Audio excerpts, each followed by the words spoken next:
New type of anomaly has been added, and these are anomalous infections. The most simple way to describe this is these are anomalies that will infect a person and make them a host of the anomaly, and you basically become a walking anomaly. These anomalies are basically like landmines that if you step on them, they will infect you. Interestingly enough, you can actually hear them. So if you hear an anomaly but can't see it, it's probably the infection anomaly or it's on the other side of a wall. But in this case, I know it is somewhere around right here. So if you get too close to it, you will get infected with whatever type of anomaly it is.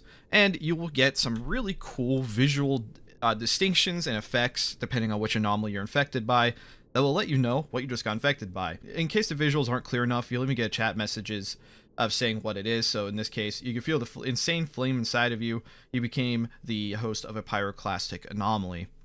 So now I am literally a walking anomaly. The primary thing you end up getting is you can actually pulse your anomaly at will. There's a cooldown for it.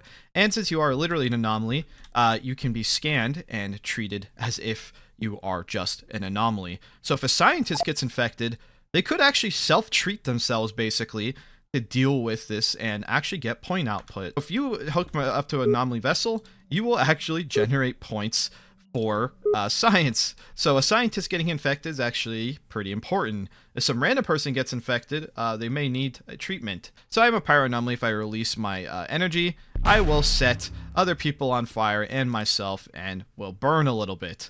It is worth noting, though, that something like the pyro anomaly is not a benefit. You don't just suddenly become immune to heat.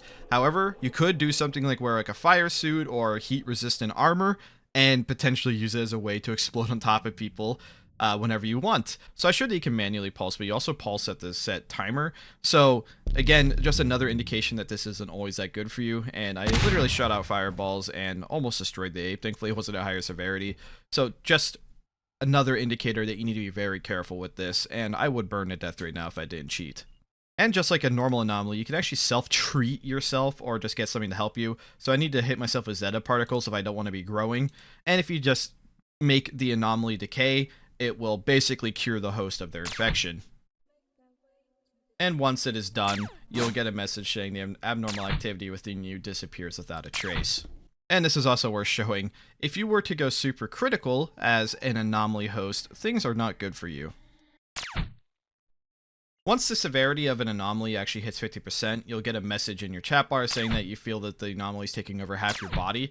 So if you don't happen to have access to a scientist or have access to an anomaly scanner, there actually are other indicators to let you know that things are getting bad or worse. So you don't 100% require science to figure out if you're about to die or not. Once you take 75% severity, you'll get a message saying that you feel that the anomaly is taking over a large part of your body. And once it's about to be the end, you'll get spam messages that the anomaly has almost completely taken over your body. The anomaly inside of you is growing uncontrollably. You will literally expand and yeah, you literally super crit and your body will explode if you let an infection go too far. And something I just want to point out for how crazy things can actually get. I got a pyroclastic anomaly, which does make me glow, but it has the additional effect of being invisible. So I essentially gain stealth if you just want one example of how crazy and how awesome this can actually get. And something I almost forgot to mention at the end of the video, if you are killed with the anomaly still inside of you, it will actually cure you. Getting knocked into crit doesn't do it, but if you fully die, that person will be treated. As you can see, they got revealed from their invisibility. So you don't keep it forever. You could potentially ask someone to kill you if the infection's about to give you. That is really it. Anomalous infections are actually really easy to understand. They're anomalies that end up hosting inside of a person instead of in a static place. This can make sciences work easy. This can add for some really interesting intag gimmicks, potentially non-intag gimmicks. Just an awesome addition overall. We have diseases now, but medical doesn't treat them. Science does. Or death treats it as well. Anyways, awesome addition. Thank you for watching.